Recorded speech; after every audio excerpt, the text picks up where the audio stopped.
Bukan sulap, bukan sihir, nggak bisa ya. Kita kasih mantra. Dan kita coba lagi. Teneng. Yeah! Yo guys, balik lagi sama Fendi, cupu-cupu. Sesuai janji, ini dia video update Redmi K40 Gaming Edition gua yang udah bisa login Google Play Store loh. Dan ini bukan pakai aplikasi pihak ketiga ya, atau yang terpisah gitu. Jadi langsung dari Google Play Store-nya. Gimana caranya? Dan seseru apa kalau kita mainin game-game pilihan kalian nih? Yuk, nggak usah pakai lama, langsung aja kita cus ke kontennya. Kalau kalian ikutin beritanya, kira-kira bulan Februari lalu, Xiaomi itu udah mutusin untuk HP-HP yang China ROM atau yang kita beli di Cina sana, itu udah nggak bakal disertai lagi Google Service di MIUI 12.5.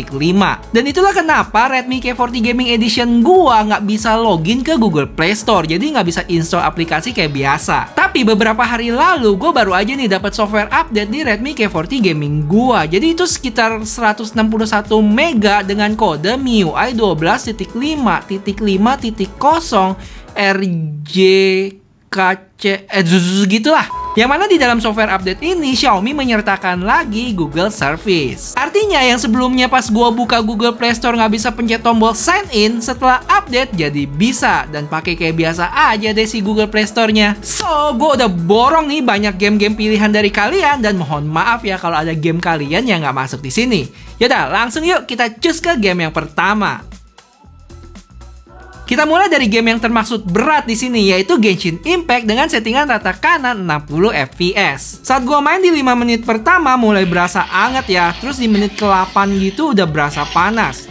Dan kalau kita lihat di grafik FPS-nya cukup berliku-liku di sini, dan di beberapa bagian ada turun gitu.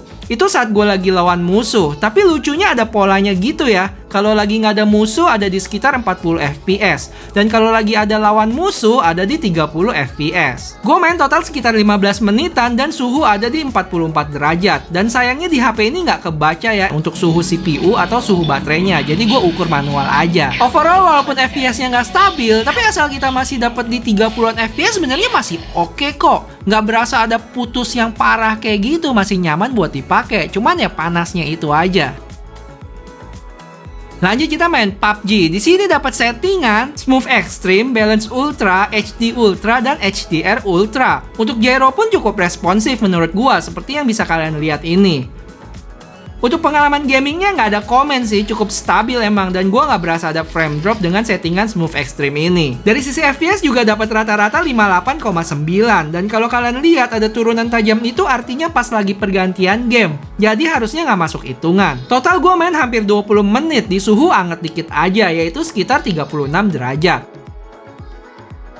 Untuk CODM dapat settingan very high, dan high max. Dan gue mainin aja yang paling tinggi frame rate-nya, yaitu high max. Untuk pengalaman mainnya mirip kayak PUBG, mulus-mulus aja, nggak ada berasa frame drop. Dan dengan adanya physical trigger button, lebih memudahkan gua sih buat mainnya. Terus kalau dicocokin sama FPS meternya juga dapat rata-rata di 59,9. Gua main sekitar 15 menitan dengan suhu 38 derajat. Masih tergolong oke sih ini. Dan sayangnya untuk Mobile Legends ini dapat settingan cuman di high, belum dapat yang ultra ya. Untuk mainnya ya mulus juga karena settingannya di high. Tapi kayaknya walaupun di ultra juga bakal stabil sih, gue yakin.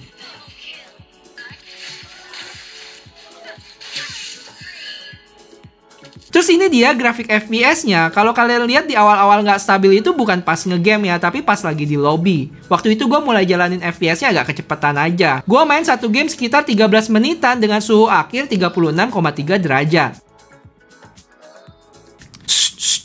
Iya, gue tahu kalian mau komen apa. Biar adil tetap harus dites dong game yang satu ini. Dan ada yang menarik nih di sini. Ternyata di sini ada settingan frame rate high loh, yang mana kalau di iPad itu nggak ada settingannya, jadi mentok di 30 fps aja. Kalian bisa cek deh di video gaming test gue di M1 iPad Pro yang baru aja gue bikin buat lebih lengkapnya. Total gue main 20 menitan dan FPS-nya cukup stabil di 60.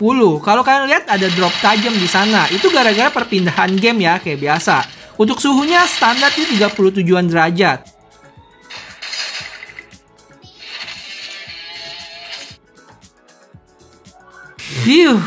Masih panjang nih perjalanan kita. Refreshing dulu ya, kita bahas yang lain.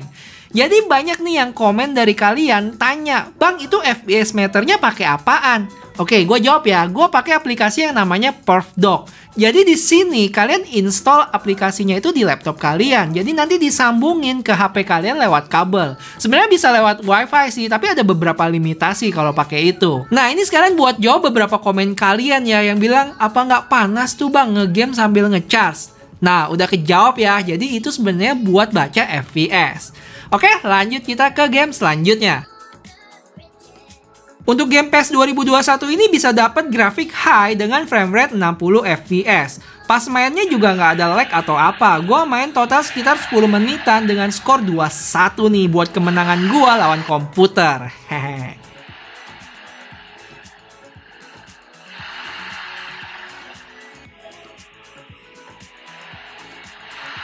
Untuk suhu pun normal di 36 derajat.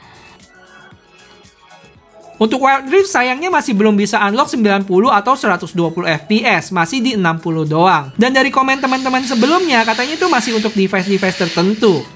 Terus selama main nggak ada masalah juga sih, untuk fps-nya rata di 60 frame per second.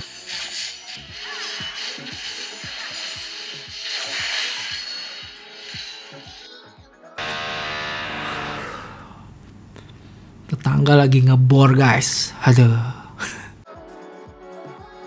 Nah, ini cukup menarik guys. Game yang bisa unlock 120 fps. Namanya Dead Trigger 2. Nih, gue coba kasih lihat kalian settingan grafiknya, yaitu di ultra high dan 120 fps. Jadi ini tuh game tembak-tembakan zombie gitu. Lumayan seru sih dan auto tembak kalau emang yang kita arahin pas ke musuhnya. Dan dari sisi fps meter pun cukup solid di sekitar 119-120 gitu. Dan biasa, turunan tajam itu terjadi pas perpindahan antar game. Suhu juga aman sih di 37 derajat. Oke, dua terakhir nih sebelum kita ke kesimpulannya, yaitu Asphalt, dimana settingannya itu cuma ada 60 fps enable. Dan kalau kita lihat di sini hasil FPS-nya cukup bergejolak ya. Kadang gue berasa ada 1 atau 2 kali keputus gitu, tapi cuma itu doang sih sebenarnya. Dan tiap main game Asphalt ini selalu takjub sama grafiknya. Oke, udah sampai kita di game terakhir yaitu AOV. Karena banyak dari kalian juga nih yang request, jadi ya udah langsung gua mainin aja. Untuk settingannya gua nggak ketemu ya ada di mana. Yang gua ubah cuman di high frame rate mode doang sama dynamic shadow-nya gua nyalain. Dan hasilnya udah ketebak sih lancar jaya. FPS grafiknya juga stabil di sekitar 60.